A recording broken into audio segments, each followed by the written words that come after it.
Today I'll be teaching you guys how you guys can delete your Groupon account. It's pretty simple. You want to go to groupon.com, which is the official website of Groupon, log in into your account.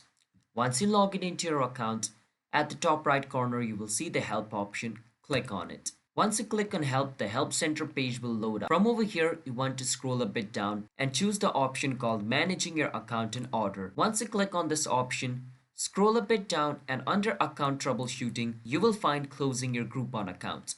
Click on this. Once you click on it, it'll take you to this page. Over here in blue color, you will find this option called Our Privacy Portal.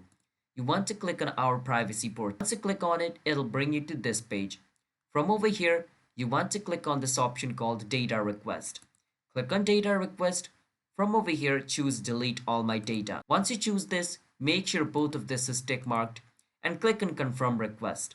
Once you click on Confirm Request, a deleting request will be sent to Groupon and then Groupon will delete your account in 1 or 2 days. That's how you guys can delete your Groupon account.